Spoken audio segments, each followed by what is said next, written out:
On this episode of Four Spanner Mechanic, we are up to part 11 of the RX8 V8 engine swap. We're doing engine bay cleaning and painting, and we've done loads of prep work ready for our front end suspension rebuild.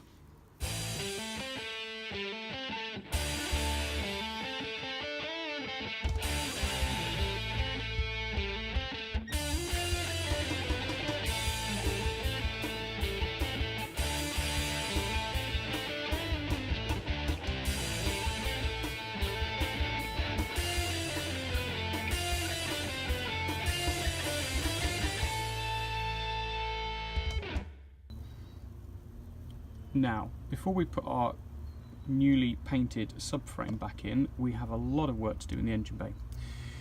You can see that after 15 years of use, the car is starting to show its age. We've got surface rust all over the place.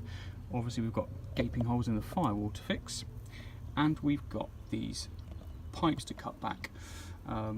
These clash with the engine, so we need to take them on a slightly different route, and the plan is to use stainless steel braided flexi lines from this point upwards. So we'll just cut back the two fuel lines, and we're about to do the two brake lines. Now, both the fuel lines and the brake lines are coated in some sort of plastic, but underneath these are made of steel. So cutting them with an angle grinder, certainly cutting the fuel pipes with an angle grinder or similar, would be a very stupid mistake. A mistake that I feel you'd probably only make once, but that is definitely not the way to go about it. The correct way to cut pipes, especially if you want to reuse them, if you want to get a flaring tool on these, reflare the ends and then reuse the fittings, we'll come on to the fittings later on, the correct tool is this guy. This is a pipe cutter, and rather than show you in real time, because it takes a little bit of time, I'm going to be patient with these guys, we will do a little speeded up video.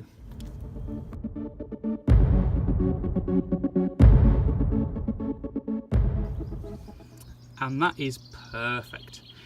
It's worth noting that we have sealed up the ends. We've used electrical tape over the top and then round and round to keep any debris and crap out of these pipes. These two, now we're only going to be using one of the fuel lines, at least up to the engine. We'll get into the fueling system for the engine on another video, but one of these lines actually can come out. These two brake pipes though, we need to keep these, and obviously one of these. And it's worth noting that the fuel filter is that way, so there's going to be nothing between this point here and then the flexi line up to the engine. So if we've got loads of crap and rubbish in this line, there's nothing to filter it out, and it'll end up in our fuel rail. Now obviously we'll flush fuel through the whole line with the pump before we connect it up, but it makes sense to take every precaution not to get crap in the fuel lines. And the same for the brake lines. These are going to be going down to the back brakes, and we just don't want, you know, bits of rust and dust and crap and stuff getting in the brake lines. It's just not a good idea. So we've got him taped up because we're going to be doing a lot of grinding and welding and such like, so safety first.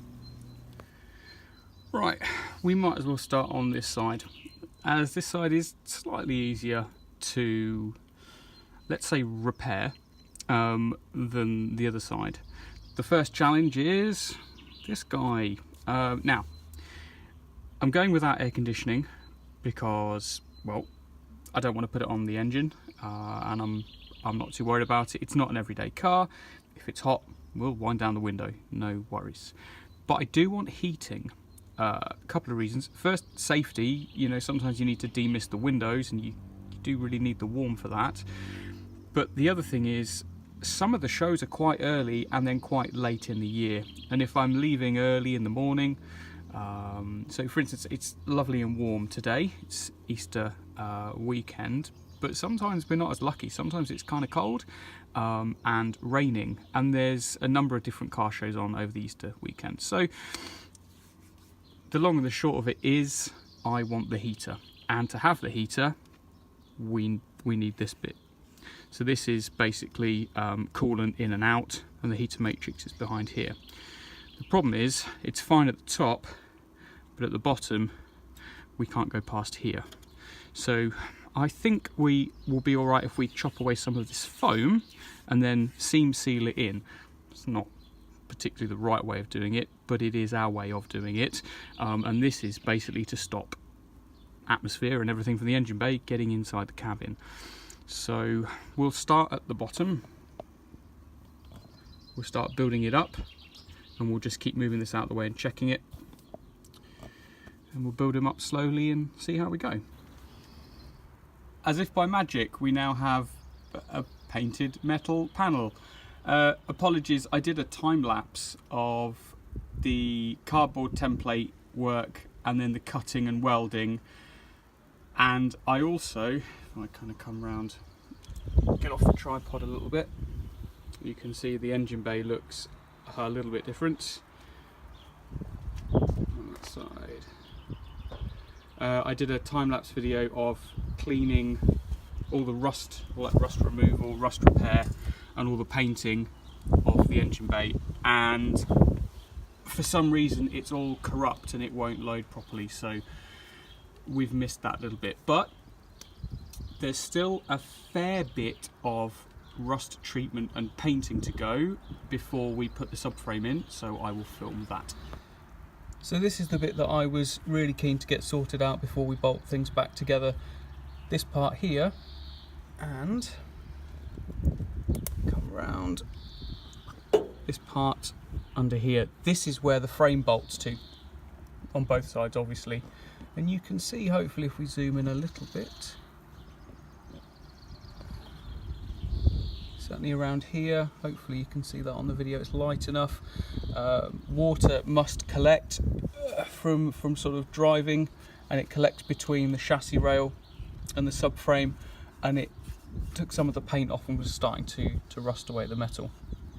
So this has all been cleaned back, treated with a rust converter where I couldn't get it absolutely perfect. It's then been degreased, panel prepped, and then sprayed over with a gloss enamel. You can then see, hopefully, any parts where I was cleaning it back with the wire wheel to make sure it was clean for painting. Any bits where I've taken the stone chip off, I've then put that back. Let me come down there.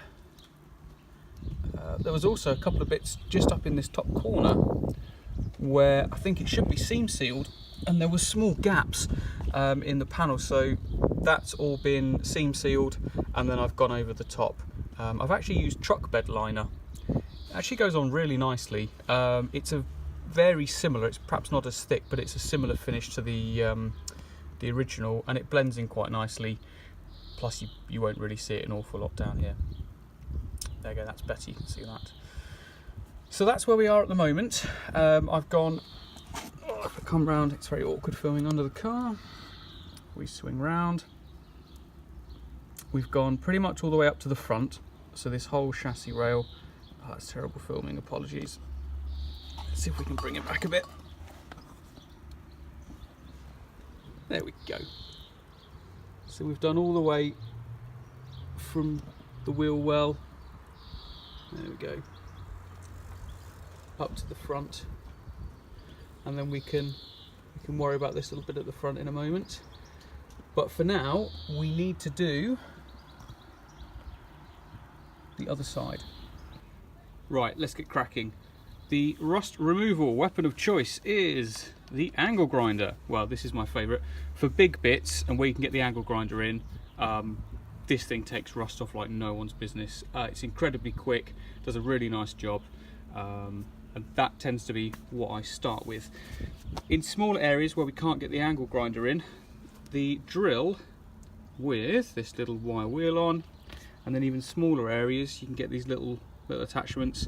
You can get in the small bits, and that does a really nice job just to finish up. If there's really tiny spots we can't get into, I've got a little wire brush. It's almost like a toothbrush, and you can sort of get into little nooks and crannies, but it doesn't come up quite as clean, which is where then the rust converter comes in, just to make sure the rust doesn't come back.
All right, there we go. So that's exactly how we did the other side. Engine degreaser, good amount of scrubbing, hose it all down. Now the sun's out, the wind's up a little bit, so this should dry out hopefully in an hour or so. We can then get some panel prep and a rag and we can wipe it all down, make sure we've got no grease or anything left.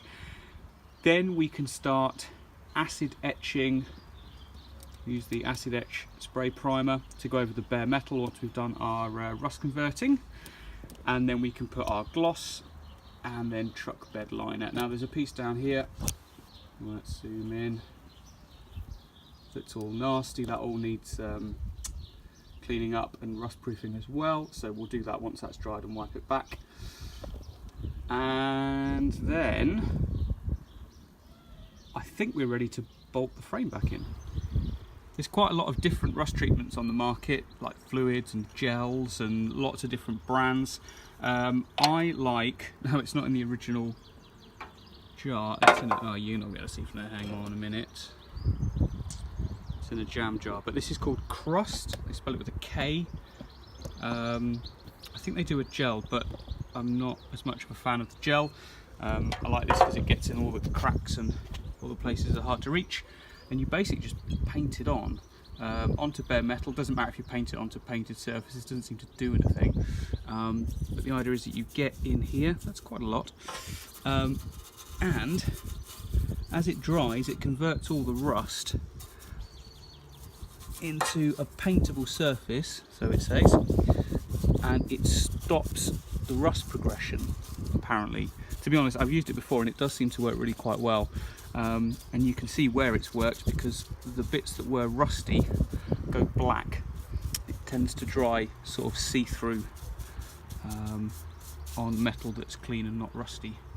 So you basically just slap it on like that and leave it to dry. Once it's dried you can paint over it, although I tend to just rub it back on the bits that are on the bare metal, bits I can reach at least. So we're going to go around and we're just going to touch up any spots that we haven't managed to completely clean up with the wire brush, and then we'll get to painting. I nearly got crapped on by a bird then. That would have been unfortunate. But he crapped on my angle grinder cable. That's not cool. And that's what it looks like when it's all dried. So this is a bit that takes the time and patience. You can see we've cleaned up the turret for the strut. You know, once the suspension's all bolted up, we're really not going to have any access to this, so making sure it's perfect now, you know, makes a lot of sense. But if you go around, there was tiny bits of rust, especially on some of these bits like drain holes and such like, and also like the pinch welds where it's all kind of spot welded together. You just get tiny bits of rust. But what is a tiny bit of rust right now will end up being galloping rust if it's left untreated. Looks funny on the camera, but I think that's just a bit of dirt. Anyway, that's where we're at.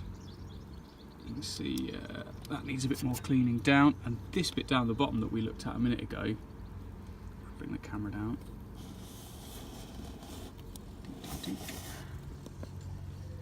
This bit here just looked like a little bit of rust around what I think is some sort of drain hole, and it went right underneath, sort of the span of my hand. Oh, bus converter. So huge, all underneath the seal and everything, it all just peeled away. So that's all been stripped back and is now, as you can see, it's got rust converter on him. Hope that's not dangerous. Anyway, we're going to give this 10 minutes, all the rust converter to dry down, and then we are going to do our final bit of painting. And I am calling this done. So you can see where we had the paint stripped off and the rust treatment on. I've then primed that with acid etch, gone over with gloss black, and then I've put the truck bed liner on. If I'm getting close, you can see it's not exactly the same as the original texture paint that's on here, but it's pretty close. It blends in really nicely, and I mean no one else is going to see under here. This is purely for my benefit. some OCD going on. So this has come up really nicely. It's all done underneath as well. Get under there. This is all cleaned up. That's all good. Now the front, obviously, it's not bad, but there are tiny bits on the inside of here that will get cleaned up at a later date before we put the headlights and everything all back in and we kind of build the front end back up. But for now, this is what we needed to do to get the subframe back in. And the weather has turned against us again. Black clouds, it's starting to spit with rain. So looks like it's time to cover up the freshly painted engine bay. And I guess the subframe's going in tomorrow because we're running out of time and sunshine. So there we go. Right, that is it for this one.